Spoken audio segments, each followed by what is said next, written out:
Good morning बच्चों। बेटा पाठ 4 में हम पढ़ रहे हैं औपनिवेशिक शासन से आदिवासियों के जीवन पर क्या असर पड़े। उसमें हमने आदिवासी मुखियाओं के बारे में पढ़ा कि उनका क्या हाल हुआ, कि उनको जो अधिकार थे वो सारे अधिकार उनके छीन लिए गए। घुमंतु काश्तकारों को एक जगह रहकर खेती करने के लिए मजबूर किया गया। फिर वन कानून बने तो वन कानून का भी जो है आदिवासियों को पसंद नहीं आए और उन्होंने उनका विरोध किया, बगावत कर दी। गैर कानूनी घोषित जो तौर तरीके थे उनके खिलाफ उन्होंने बगावत की, आवाज़ उठाई। अब पढ़ेंगे हम व्यापार की समस्या कि आदिवासियों के सामने कैसे व्यापार की समस्या आ गई। देखो किताब खोलो। 19वीं सदी के दौरान जनजातीय समूहों ने पाया कि व्यापारी और महाजन जंगलों में जल्दी जल्दी आने लगे हैं। वह वन उपज खरीदने, नकद कर्जा देने और आदिवासियों को मजदूरी पर रखने के लिए आ रहे थे। इन सारे बदलावों से क्या असर पड़ने वाले हैं ये समझने में आदिवासियों को कुछ समय लगा। अब क्या है कि जनजातीय समूह वहाँ रहने लगे और लकड़ी काटना करना औपनिवेशिक शासन की तरह किए तर्ज पे जैसे वो कहते वैसे काम करने लगे। तो अब ये महाजन वगैरह व्यापारी जो थे ना, ये जल्दी जल्दी जंगलों में आने लगे।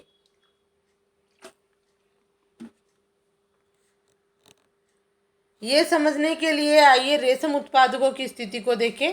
तो ये समझने में उनको कुछ समय लगा कि ऐसा बदलाव क्यों हुआ है।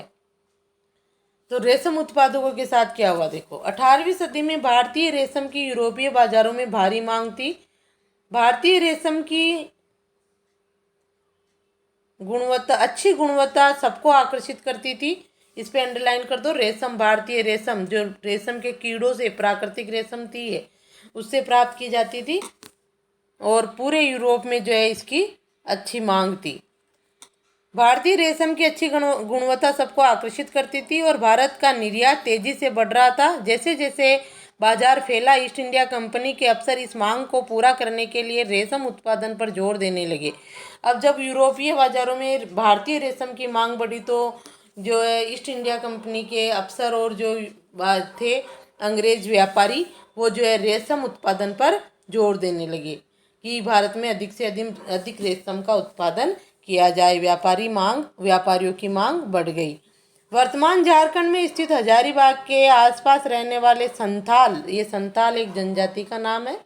संथाल रेशम के कीड़े पालते थे। कहाँ? झारखंड के हजारीबाग में जो संथाल जनजाति थी वो रेशम के कीड़े पालते थे। रेशम के व्यापारी अपने एजेंटों को भेजकर आदिवासियों को कर्जे देते थे और उनके कृमि कोषों को इकट्ठा कर लेते थे।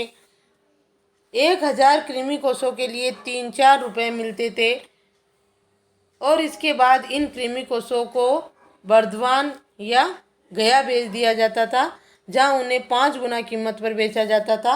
निर्यातकों को रेशम उत्पादकों के बीच कड़ी का काम करने वाले बिचौलियों को जमकर मुनाफा होता था। रेशम उत्पादकों को बहुत मामूली फायदा मिलता था। स्वाभाविक है कि बहुत सारे आदिवासी समुदाय बाजार और व्यापारियों को अपना सबसे बड़ा दुश्मन मानने लगे। देखो ये झारखंड हजारीबाग की बात है। वहाँ पर संथाल जनजाति तो जो थी वो रेशम के कीड़े पालती थी। तो रेशम के जो व्यापारी आते थे वो जो है उनको एजेंटों को भेजकर आदिवासियों को वो कोष कृमि यानी जो कीड़े कृमि कोष जो है ना, वो कीड़े पालने के लिए उनको जो है कर्ज देते थे। वो उन कीड़ों को, रेशम के कीड़ों को शहतूत के पेड़ों पर पाला जाता है और वो जो है कीड़े रेशम निकालते हैं, प्राकृतिक रेशम, और उनके चारों तरफ लिपटती जाती है रेशम कीड़ों के।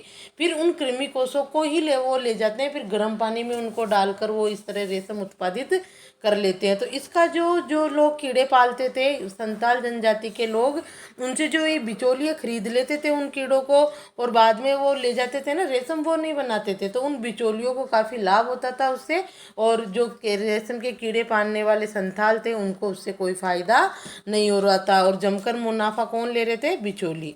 तो रेशम उत्पादक का बहुत मामूली फायदा संथाल जनजाति को हो रहा था उससे। तो स्वाभाविक है कि बहुत सारे आदिवासी समुदाय बाजार और व्यापारियों को अपना सबसे बड़ा क्या मानने लग गए? दुश्मन मानने लग गए, क्योंकि जो बिचौलिए लोग थे उनसे बहुत सस्ते में वो चीज़ खरीदते थे, उत्पादन जो रेशम का उत्पादन वो करते, और वो जो है बाद में उनको महंगे में बेचते थे। तो इस तरह जो है संथालों को कोई फायदा नहीं हो रहा था। आगे देखो, ये चित्र 9 है। चित्र 9 में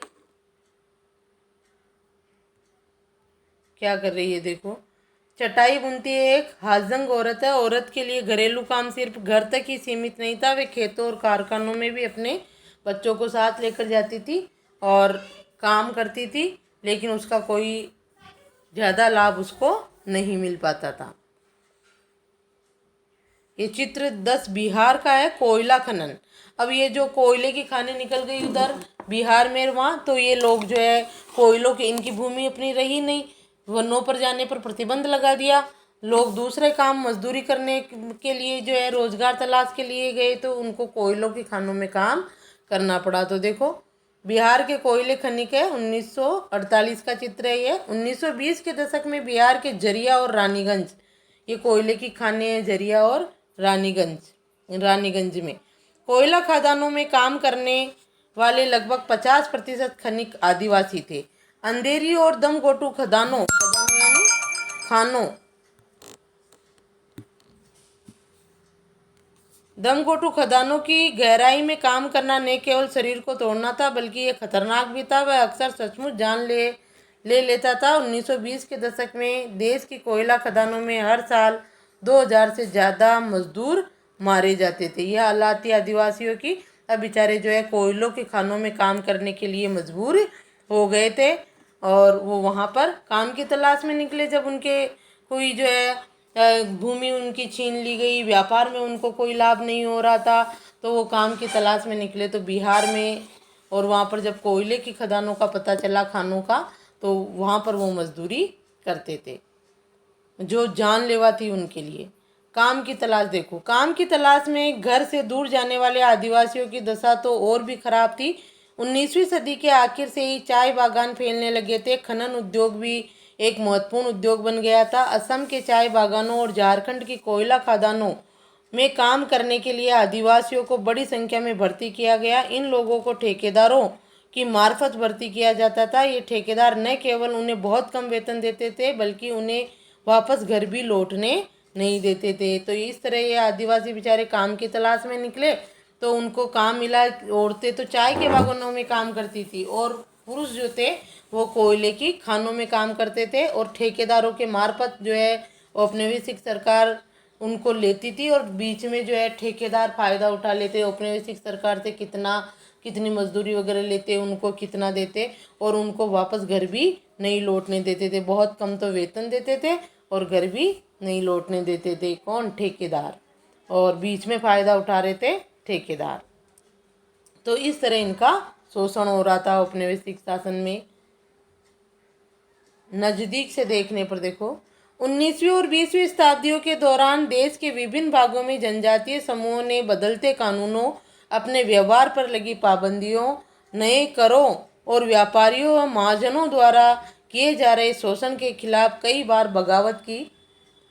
1831-32 में कोल भी एक जनजाति है। कोल आदिवासियों ने, अंडरलाइन करते जाओ आप कि कब कब किसने बगावत की। 1831-32 में कोल आदिवासियों ने, 1855 में संथालों ने बगावत की।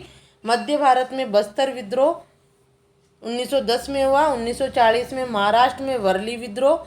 बिरसा जिस आंदोलन का नेतृत्व कर रहे थे वे भी इसी तरह का विद्रोह था। हमने पहले पढ़ा था बिरसा मुंडा जो झारखंड में था, वो भी विद्रोह कर रहे थे। वो भी इसी तरह का औपनिवेशिक शासन के विरुद्ध विद्रोह था, जिसमें आदिवासी जनजातियों के लिए जो है सरकार से मांग कर रहे थे वो लोग, अधिकारों की, वनों में अधिकारों की, इस तरह से। अब देखो, इन पे अंडरलाइन कर लिए सब पे, कब किसने विद्रोह किया। अब बिरसा मुंडा, जो हमने शुरू में पाठ की शुरुआत ही बिरसा मुंडा से हुई थी, तो उनके जीवन के बारे में पढ़ते हैं कि वो कौन थे, क्या थे। थोड़ा परिचय वैसे उधर ही हो गया था। देखो, बिरसा का जन्म 1870 के दशक के मध्य में हुआ था। उनके पिता गरीब थे। बिरसा का बचपन भेड़ बकरियां चराते, बांसुरी बजाते और स्थानीय अखाड़ों में नाचते गाते बीता था। उनकी परवरिश मुख्य रूप से बोहोंडा के आसपास के जंगलों में हुई थी। गरीबी से लाचार बिरसा के पिता को काम की तलाश में जगह जगह भटकना पड़ता था। लड़कपन यानी बचपन में ही बिरसा ने अतीत में हुए मुंडा विद्रोह की कहानियां सुन ली थी। उन्होंने कई बार समुदाय के सरदारों यानी मुखियाओं को विद्रोह का आह्वान करते देखा था। ये सब हमने पढ़ा ना, मुखियाओं ने गैर कानूनी जो घोषित कर दिया उनका भी उन्होंने विरोध कर दिया। तो ये सारी जनजातीय लोग जो समूह जो थे किस तरह औपनिवेशिक शासन का विद्रोह कर रहे थे, विरोध कर रहे थे, ये सब इन्होंने बचपन में देखा था बिरसा ने। बिरसा के समुदाय के लोग एक ऐसे स्वर्ण युग की बात किया करते थे जब मुंडा लोग दीकुओं के उत्पीड़न से पूरी तरह आज़ाद थे। वो पहले की बातें बताते थे, जब बिरसा छोटा था ना बचपन में, तब वो पहले की बातें बताते कि जब ये औपनिवेशिक सरकार नहीं थी, दीकू यानी वही बाहरी लोग, ये नहीं थे, तब हमारा जीवन कैसा था और आज हमारा जीवन कैसा है। तो उसको पहले वाले युग को वो स्वर्ण युग कहते थे। जनजातीय समूह के लोग जो बचपन में ही बिरसा मुंडा उनसे सुनता था। तो देखो क्या करता है फिर वो स्वर्ण युग की बात किया करते थे जब मुंडा लोग दीकुओं के उत्पीड़न से पूरी तरह आजाद थे, ये बातें करते थे वो। सरदारों का कहना था कि एक बार फिर उनके समुदाय के परंपरागत अधिकार बहाल हो जाएंगे। वे खुद को इलाके के मूल निवासियों का वंशज मानते थे और अपनी जमीन की लड़ाई, मुल्क की लड़ाई लड़ रहे थे। वे लोगों को याद दिलाते थे कि उन्हें अपना साम्राज्य वापस पाना है। वो इस तरह से संघर्ष कर रहे थे और वो पहले अपने स्वर्ण युग की बातें याद करके लोगों को याद दिलाते थे कि हमें वापस अपना वही युग लाना है, वही साम्राज्य में वापस पाना है, उन्हें अपना साम्राज्य वापस पाना है। देखो बिरसा स्थानीय मिशनरी स्कूल में जाने लगे। मिशनरी स्कूल किसकी होती थी? उन्हीं की, अंग्रेजों की। जाने लगे। जहाँ मिशनरियों के उपदेश सुनने का मौका मिला वहाँ भी उन्होंने यही सुना कि मुंडा समुदाय स्वर्ग का साम्राज्य हासिल कर सकता है और अपने खोए हुए अधिकार वापस पा सकता है, मगर वे अच्छे ईसाई बन जाए और अपनी खराब आदतें छोड़ दे तो ऐसा हो सकता है। बाद में बिरसा ने एक जाने माने वैष्णव धर्म प्रचारक के साथ भी कुछ समय बिताया। उन्होंने जनेऊ धारण किया और शुद्धता व दया पर जोर देने लगे। देखो बिरसा की जीवनी है ये, बिरसा मुंडा की। ये ऊपर बताया गया है कि वो बचपन में से ही अपने सरदारों से और अपने पूर्वजों से ये बातें सुनते थे कि पहले उनका जीवन कैसा था जब वो औपनिवेशिक सरकार नहीं थी, जब वो एक स्वर्ण युग में जीते थे और औपनिवेशिक सरकार आने पर उनके हालात क्या हो गए। वो वापस अपना वही साम्राज्य पाना चाहते थे। तो बिरसा एक मिशनरी स्कूल में पढ़ता था, ईसाइयों की स्कूल थी उसमें। वहाँ भी उन्हें ये सिखाया गया कि जनजातीय समुदाय जो है यानी मुंडा समुदाय वापस अपना स्वर्णिम युग हासिल कर सकता है, लेकिन कब? जब वो ईसाई बन जाए। ये पढ़ाया जाता था मिशनरी स्कूल में। तो कि अच्छे ईसाई बन जाए तो और अपनी खराब आदतें छोड़ दे तो उनको वापस वही जो है स्वर्ण युग मिल सकता है। बाद में बिरसा एक वैष्णव धर्म, वो ईसाई धर्म के प्रचारक थे अंग्रेज, तो वो उसका प्रचार करते थे। बाद में बिरसा जो एक वैष्णव धर्म के प्रचारक के साथ भी उन्होंने समय बिताया तो उनको वो ज़्यादा सही लगा। उन्होंने जनेऊ धारण किया, शुद्धता व दया पर जोर देने लगे। अपनी किशोरावस्था में बिरसा जिन विचारों के संपर्क में आए उनसे वह काफ़ी गहरे तौर पर प्रभावित थे। बिरसा का आंदोलन आदिवासी समाज को सुधारने का आंदोलन था। उन्होंने मुंडाओं से आह्वान किया कि वे शराब पीना छोड़ दे, गांवों को साफ रखे, डायन व जादू टोने में विश्वास न करे। इसमें अंडरलाइन कर लो क्या क्या बुराइयां थी उस मुंडा समुदाय में, कि वो जो है शराब पीते थे, डायन जादू टोने ऐसे में विश्वास करते थे। तो बिरसा ने जो है ये आह्वान किया कि मुंडा समुदाय जो है ये सारी बुराइयां छोड़ दे। यहाँ ध्यान देने वाली बात यह है कि बिरसा ने मिशनरियों और हिंदू जमींदारों का भी लगातार विरोध किया। वह उन्हें बाहर का मानते थे जो मुंडा जीवन शैली को नष्ट कर रहे थे। वो मिशनरियों का और इनका भी जो है विरोध करते थे। वो भी बिरसा भी ये मानते थे कि ये जो है हमारी जीवन शैली को नष्ट कर रहे थे। लेकिन उन्होंने जो है मुंडा समुदाय में जो कमजोरियां थी, जो बुराइयां थी, उनको जो है दूर करने के लिए अपने ही समुदाय में आवाज़ उठाई थी। 1895 में बिरसा ने अपने अनुयायियों से आह्वान किया कि वे अपने गौरवपूर्ण अतीत को पुनर्जीवित करने के लिए संकल्प लें। वह अतीत के एक ऐसे स्वर्ण युग सतयुग की चर्चा करते थे जब मुंडा लोग अच्छा जीवन जीते थे, तटबंध बनाते थे, इमारती झरनों को नियंत्रित करते थे। अब इस पे भी अंडरलाइन कर लो आप यहाँ से, उनका अतीत कैसा था। तो यहीं से वह अतीत के एक ऐसे स्वर्णयुग या सतयुग की चर्चा चर्चा करते जब मुंडा लोग अच्छा जीवन जीते थे, तटबंध बनाते थे, कुदरती झरनों को नियंत्रित करते थे, पेड़ और बाग लगाते थे, पेट पालने के लिए खेती करते थे। उस काल्पनिक युग में मुंडा अपने बिरादरों और रिश्तेदारों का खून नहीं बहाते थे, वे ईमानदारी से जीते थे। ये था उनका पहले का जीवन कि वो किस तरह से अपने स्वर्णिम युग जो उनका था औपनिवेशिक सरकार से पहले का, उसमें वो अपना जीवन जीते थे और वही जीवन वो वापस पाना चाहते थे। बिरसा चाहते थे कि लोग एक बार फिर अपनी ज़मीन पर खेती करें, एक जगह टिक कर रहे और अपने खेतों के काम करें। अंग्रेजों को बिरसा आंदोलन के राजनीतिक उद्देश्यों से बहुत ज़्यादा परेशानी थी। यह आंदोलन मिशनरियों, महाजनों, हिंदू भूस्वामियों और सरकार को बाहर निकालकर बिरसा के नेतृत्व में मुंडा राज स्थापित करना चाहता था। देखो, अंग्रेजों को बिरसा आंदोलन से काफ़ी समस्या थी। उसने आदिवासियों को जो है एकत्रित कर लिया था और उनसे जो है ये आवाज़ उठा रहे थे वो लोग, तो जिससे मिशनरी, महाजन, अपने हिंदू भूस्वामी जो थे उन सबको समस्याएं आ गई, क्योंकि आदिवासियों ने उनका काम करने के लिए उनके जो तरीके, उन्होंने जो कानून घोषित किए उनका बहिष्कार कर दिया था। तो बिरसा के नेतृत्व में जो है मुंडा राज स्थापित करना चाह रहे थे। यह आंदोलन मिशनरियों, महाजनों, हिंदू भूस्वामियों और सरकार को बाहर निकालकर बिरसा के नेतृत्व में मुंडा राज स्थापित करना चाहते थे। कौन? आदिवासी। आगे देखो, और अंग्रेजों को जो उस बिरसा के आंदोलन से जो है काफ़ी परेशानी थी। यह आंदोलन उनकी ताकतों को, मुंडाओं की सारी समस्याओं व कष्टों का स्रोत मानते थे। ये इन आंदोलन और इन ताकतों को जो है मुंडाओं की सारी कौन सी, यह इन्हीं ताकतों की को मुंडाओं की सारी समस्याओं का व कष्टों का स्रोत मानता था। अंग्रेजों की भूनीतियों उनकी परंपरागत भूमि व्यवस्था को नष्ट कर रही थी। हिंदू भूस्वामी और महाजन उनकी जमीन छीनते जा रहे थे और मिशनरी उनकी परंपरागत संस्कृति की आलोचना करते थे। जब आंदोलन फैलने लगा तो अंग्रेजों ने सख्त कार्रवाई का फैसला किया। उन्होंने 1895 में बिरसा को गिरफ्तार किया और दंगे फसाद के आरोप में 2 साल की सज़ा सुना दी। अब जो है बिरसा ने जो लोगों को एकत्रित किया था, मुंडाओं को और आदिवासी जनजातियों को, वो जो है हिंदू भूस्वामी, महाजन, औपनिवेशिक शासन, मिशनरी, इन सब की जो है क्या करने लगे, आलोचना करने लगे, इनके नियमों की अवहेलना करने लगे। और जब बिरसा के नेतृत्व में आंदोलन फैलने लगा काफ़ी, जो आंदोलन ने जब ज़्यादा जो है जोर पकड़ लिया, तो 1895 में औपनिवेशिक सरकार ने बिरसा को गिरफ्तार कर लिया और 2 साल की सज़ा सुना दी। इस पे भी अंडरलाइन कर लो, कब गिरफ्तार किया? 1895 में।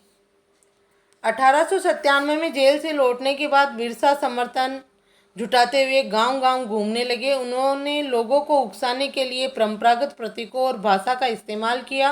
वे आह्वान कर रहे थे कि उनके नेतृत्व में साम्राज्य की स्थापना के लिए रावण किसको कहा गया? वही दीकू और व्यापारियों को। दीकू यानी वो अंग्रेज अधिकारी वगैरह, और व्यापारी यानी जो अपने हिंदू व्यापारी या जो ब्रिटिश सरकार के व्यापारी थे, उनको क्या कहा गया? रावण को तबाह कर दे। ये आह्वान कर रहे थे। लोगों को गांव-गांव घूमे और लोगों को इकट्ठा किया और अपने परंपरागत प्रतीकों और भाषा का उन्होंने इस्तेमाल किया और आह्वान किया कि इन रावणों को क्या कर दे? तबाह कर दे। रावण कौन? दीकू और व्यापारी। बिरसा के अनुयायी दीकू और यूरोपीय सत्ता के प्रतीकों को निशाना बनाने लगे। उन्होंने थाने और चर्चों पर हमले किए और महाजनों व जमींदारों की संपत्तियों पर दावा बोल दिया। सफ़ेद झंडा बिरसा राज का प्रतीक था। इस पे भी अंडरलाइन कर लो, प्रश्न भी बनता है। बिरसा राज का प्रतीक क्या था? सफ़ेद झंडा, जो बिरसा राज का प्रतीक था। सन 1900 में बिरसा की हैजे से मृत्यु हो गई। इस पे भी अंडरलाइन कर लो, बिरसा की मृत्यु कब हुई, कैसे हुई? कब हुई? 1900 में, 1900 ईस्वी में हैजे से मृत्यु हो गई और आंदोलन ठंडा पड़ गया। ये आंदोलन 2 मायनों में महत्वपूर्ण था। पहला, इसने औपनिवेशिक सरकार को ऐसे कानून लागू करने के लिए मजबूर किया जिनके जरिए दीकू लोग आदिवासियों की ज़मीन पर आसानी से कब्जा न कर सके। इन पे भी अंडरलाइन कर लो कि बिरसा के आंदोलन से जो है कौन कौन से कानून बने, पहला ये और दूसरा देखो। दूसरा, इसने एक बार फिर जता दिया कि अन्याय का विरोध करने और औपनिवेशिक शासन के विरुद्ध अपने गुस्से को अभिव्यक्त करने में आदिवासी सक्षम है। उन्होंने अपने खास अंदाज में अपने खास रस्मों और संघर्ष के प्रतीकों के जरिए इस काम को अंजाम दिया। तो ये आंदोलन के जो दो महत्वपूर्ण मायने थे बिरसा के आंदोलन के, दोनों उन्होंने पूरे किए। आदिवासियों को वापस उन्होंने सक्षम बना दिया और अपनी खास रस्मों और संघर्ष के प्रतीकों के साथ जो है इसी काम को वो अंजाम देने लगे। उसी तरीके से जैसे परंपरागत तरीके उनके जो थे उनको वो वापस अपनाने लगे। ये आपका पाठ पूरा है, इसको आप पढ़ोगे। हमें नकदी की क्या ज़रूरत, इसमें क्या देखो, ऐसे बहुत सारे कारण हैं जिनकी वजह से आदिवासी और अन्य सामाजिक समूह प्राय बाजार के लिए पैदावार नहीं करना चाहते थे। पापुआ न्यू गिनी के इस जनजातीय गीत में इस तरह की झलक मिलती है कि वहाँ के आदिवासी बाजार को किस तरह देखते हैं। कहते हैं नकदी यानी उनको जो है उत्पादन करके बाजार में बेचकर नकद प्राप्त करना अच्छा नहीं लगता था। वो जो उत्पादन करते थे वो अपनी आजीविका चलाने के लिए ही करते थे। ये व्यापारी वगैरह उनको पसंद नहीं थे क्योंकि वो उनका शोषण कर रहे थे। तो ये आपका पाठ पूरा हुआ।